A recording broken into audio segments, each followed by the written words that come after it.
Olá pessoal, tudo bem com vocês? Bom, esse aqui é o tutorial 6, a parte 2, tá ok? No último tutorial nós vimos como é que se cria, né? Um contexto para o nosso Entity Framework Core, tá legal? Conforme eu expliquei no último vídeo, o Entity Framework Core é um ARM, então ele torna-se uma ponte entre o nosso código em C#, né, com o banco de dados. Então, quando hoje em dia a gente não faz mais select, insert, update, a gente não faz mais esse tipo de comando em código real, assim, né? Nós utilizamos ORMs, que são controladores, né? São gerenciadores de dados, e tudo que nós formos fazer, a gente sempre vai fazer por código. Vocês não vão ver nenhum select acontecendo aqui. Isso é muito interessante, porque minimiza um pouco a possibilidade de erros, né? Antigamente, se uma determinada pessoa fosse dar uma manutenção em uma procedure, por exemplo, se a pessoa não tivesse um determinado conhecimento, um nível legal do conhecimento, a pessoa poderia acabar quebrando uma regra de negócio muito grande, né? Ou um simples select que você erra ali e depois acaba por não testar, o desenvolvedor acaba colocando em produção um código que não foi muito bem testado, né? O que pode ocasionar muitos erros para o nosso cliente. Então, por isso que nós utilizamos esse tipo de coisa hoje em dia, porque todos os comandos eles estão internamente guardados dentro desse Entity Framework Core e ele vai montando isso dinamicamente para a gente. Isso é muito interessante, tá legal? Bom, no último vídeo nós criamos, né, eu expliquei ainda o que era esse package aqui, um tipo de utilização, Ctrl+C para comentar, Ctrl+KU para descomentar. Então todas essas classes aqui, elas são dependentes dessa Entity Framework Core, tá legal? Isso é muito interessante. Vamos entender um pouco mais sobre esse arquivo aqui, pessoal. Esse aqui é o nosso context, tá bom? Costuma ter sempre o nome da aplicação e depois context. O que faz ele ser o nosso context? Porque essa classe vai herdar dbContext. E essa classe dbContext é que realmente tem todos as propriedades, os atributos, os métodos em si que nós vamos utilizar para poder fazer as conexões, né? A nossa operação de CRUD no banco vai acontecer através disso, o que é muito interessante. Nós podemos ver aqui, por exemplo, as operações de adicionar, né? Adicionar de modo assíncrono, né? Se você não entende ainda o que é assíncrono, convém vocês pausar esse vídeo e compreender um pouco mais sobre uma operação assíncrona, né? Porque a maioria das coisas que são feitas via banco de dados hoje, elas são todas assíncronas. Mas, basicamente, o assíncrono significa que ele não vai fazer naquele momento que eu estou esperando. Então, eu sou o Gabriel, eu estou explicando aqui para você alguma coisa, né? Para você que está me ouvindo agora, tá assistindo esse tutorial, eu estou explicando para você um conhecimento. Então, se eu for até a minha cozinha e pegar um copo de água, você tem que ficar aguardando eu retornar, né, com o meu copo de água aqui, para eu continuar, né, executando aí, a minha ação que eu estava antes. Que ação que era essa? Ensinar você, né, fazer esse tutorial. Então, uma operação assíncrona é como se eu tivesse, por exemplo, pedido para alguém ir lá na cozinha, trazer um copo de água para mim.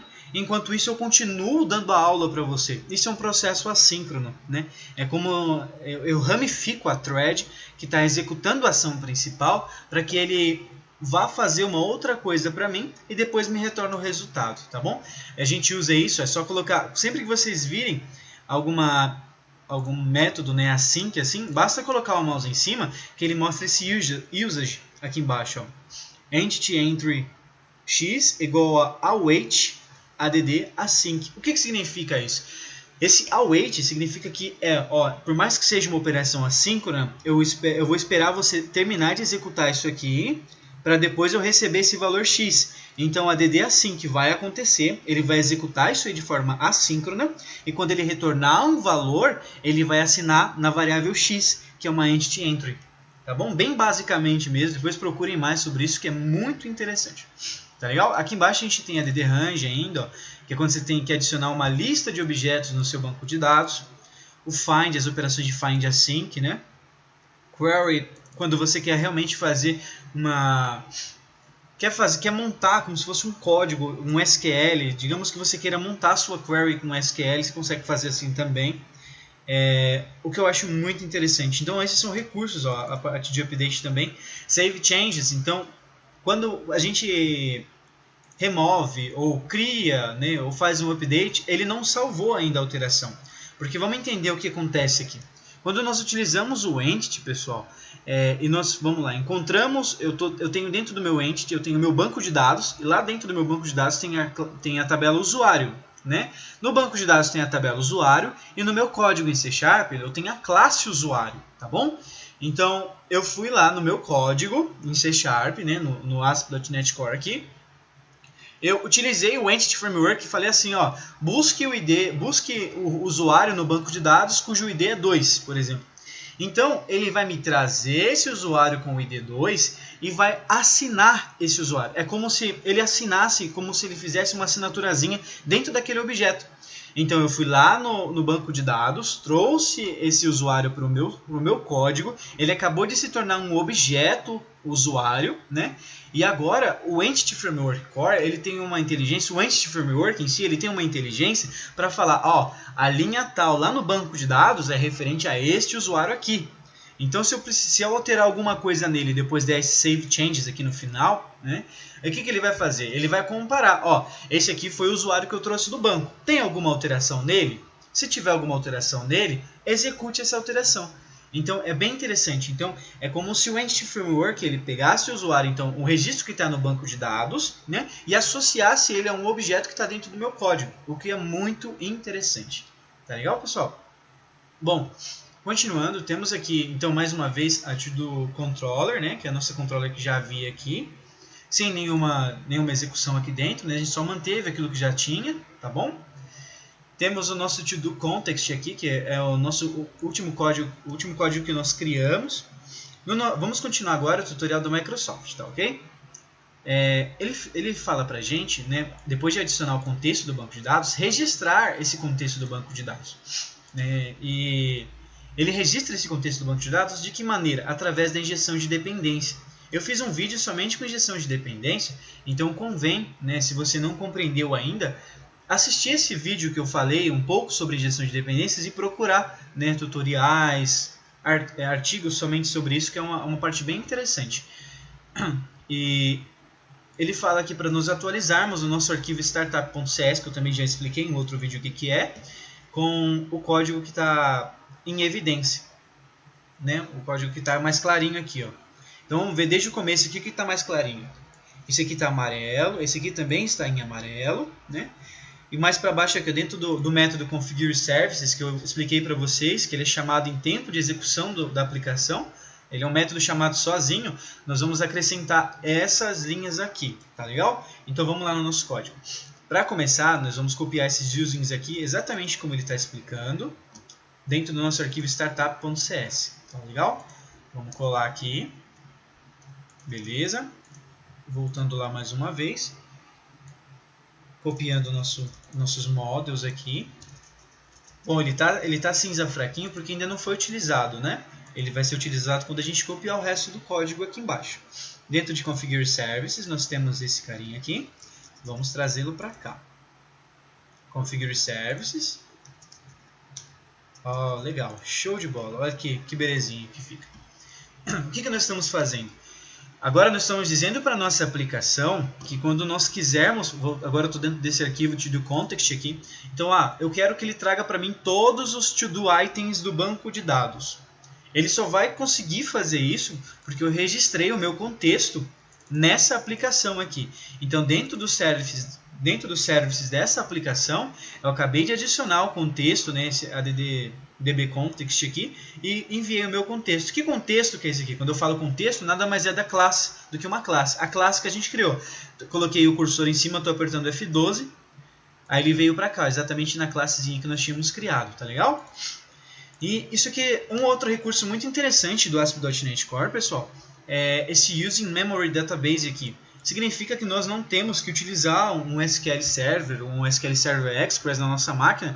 Ele pode criar um banco de dados em tempo real na memória da nossa aplicação. Então, enquanto a nossa aplicação estiver no ar, esse banco de dados existe, o que é um recurso muito fenomenal. Eu, particularmente, sou apaixonado por esse recurso, tá bom?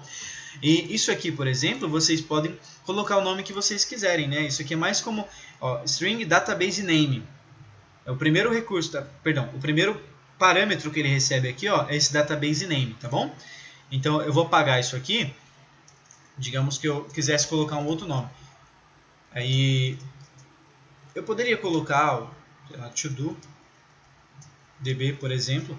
Eu poderia fazer isso, tanto que ele deixou mais clarinho aqui o que ele está esperando, né? Que é esse database name aqui, tá bom? Bom, ele deu um errinho aqui porque eu apaguei um parênteses a mais. Eu posso colocar to do db, to do itens ou to do itens database. Beleza?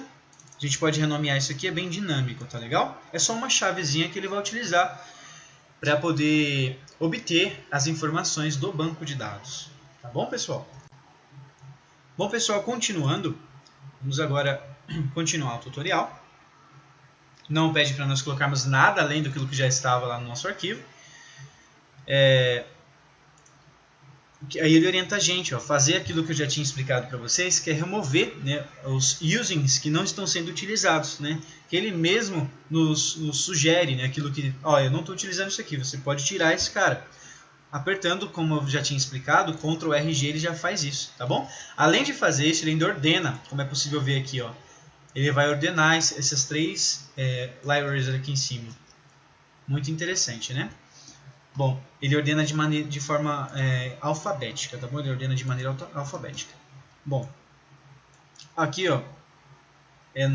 foi explicado o que a gente acabou de fazer, né? Nós adicionamos o contexto do banco de dados dentro da injeção de dependências do container. Que container que é esse? O container de injeção de dependências é esses services aqui. Dentro desses services há um container.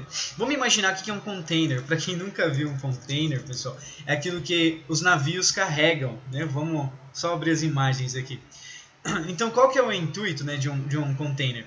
O intuito de um container é criar, né, poder armazenar várias caixinhas, várias mercadorias dentro dele. Então aqui embaixo, né, no nosso código aqui, na nossa aplicação, esse container também tem essa finalidade, né? Então nós vamos colocar vários serviços através de gestão de dependências, né, dentro do nosso container. Então é assim que ele explica aqui embaixo. Então é legal sempre a gente estar bem antenado às palavras que a própria Microsoft utiliza, né, que são as palavras reais, né, são as palavras faladas da maneira correta, tá bom?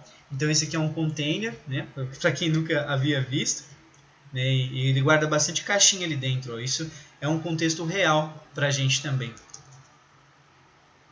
Dependência. Deixa eu ver se tem alguma imagem interessante aqui que mostre pra gente alguma coisa.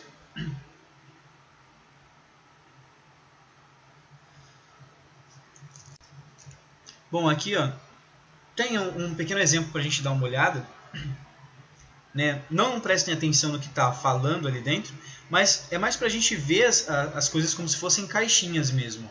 O nosso banco de dados, o nosso contexto que nós acabamos de criar e registramos ele na injeção de dependências aqui, ele acabou de virar um bloquinho desse aqui dentro dos nossos containers, tá bom? Então ele virou um bloquinho dentro do nosso container principal, tá legal? O que é bem interessante a gente analisar. Depois procurem isso aí, procurem mais a fundo, porque é um dos recursos mais legais nativos que o ASP.NET Core tem. Antigamente a gente usava packages para isso, hoje em dia tem nativo, e que é muito legal. Aqui ele fala para nós adicionarmos a controller. A gente só renomeou, né, no início da nossa aplicação, nós só renomeamos aquela values controller que já havia aqui, nós só renomeamos ela para to do controller. Mas vamos ver o que ele fala aqui, como é que nós criaríamos. add new item, né? add new item, depois API controller class. Por que ele nos orienta a fazer dessa maneira? Porque ele já vem com várias configurações, né, com vários códigos ali que são internos, né, aquele scaffolding que eu havia explicado para vocês, né, para quem está assistindo, né, para quem já viu, é um template que o próprio .NET cria, né, o próprio Visual Studio ele vai criando, é uma lista de templates que ele tem e a gente fala, eu quero criar isso aqui. Então ele já tem tudo pré-determinado, né? Ele só vai pegar o nome que nós estamos dando aqui, conforme a própria Microsoft mostra, só vai pegar esse nome, vai apertar em add e ele vai trazer para a gente tudo que a gente precisa aqui, Tá legal? Vamos copiar esse trecho do código aqui, e vamos remover aquilo que nós já tínhamos no nosso controller, tá legal? Ou melhor, para ficar um fim bem didático, vamos só copiar esse código aqui. Ou melhor, não vamos nem copiar esse código aqui. Vamos apagar essa controller, tá bom? E vamos criar a controller novamente. Vou apertar em delete aqui. Ele fala que vai ser excluído permanentemente, né? Pra gente ter certeza do que vai fazer. Beleza, show de bola. Agora, vamos seguir exatamente como ele está nos orientando aqui. Quem é apertar com o botão direito dentro da pasta Controllers, add New Item. Controllers, botão direito do mouse, add New Item, show de bola. Bom, na janela do add New Item, nós vamos selecionar API Controller Class. Vamos escolher aqui ASP.NET Core, API Controller Class. E a gente não vai mais chamar de Values Controller, vamos chamar de To-Do Controller. Vamos ver se é o nome que ele mostra aqui pra gente, ó. To-Do Controller, exatamente, pessoal. Vamos apertar em add. Olha que belezinha. Bom, ele já criou tudo pra gente aqui, da maneira dele, né, de fazer as coisas, o que é muito interessante, né, para a nossa aplicação.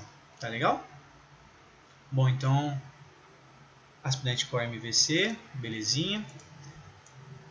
Ele deixa aqui ainda alguns comentários, né, eu vou remover, mas para vocês que estão fazendo aí, convém dar uma olhadinha nesses links que eles mostram depois, tá bom? Eu apertei Shift Del aqui para ele recortar a linha inteira, Ctrl RG para remover as referências que eu não estou utilizando. Perfeito? Show de bola. Agora vamos continuar.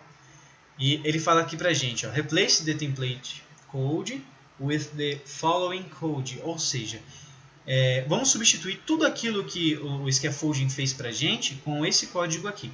Então vamos selecionar tudo, tá bom? Eu fiz todo o processo lá com vocês para fins didáticos, para conseguir compreender tudo aquilo que o tutorial da Microsoft está nos orientando. Ctrl RG mais uma vez, tá legal? Temos aqui ainda agora nós temos aqui o constructor, né? Temos o construtor dessa classe, ó, tanto que se eu selecionar, clicar 2 vezes em cima da classe, ele vai mostrar pra gente o construtor dela, tá legal? Dentro do construtor, né, nós temos ainda o recebimento, como eu já havia explicado em outro tutorial.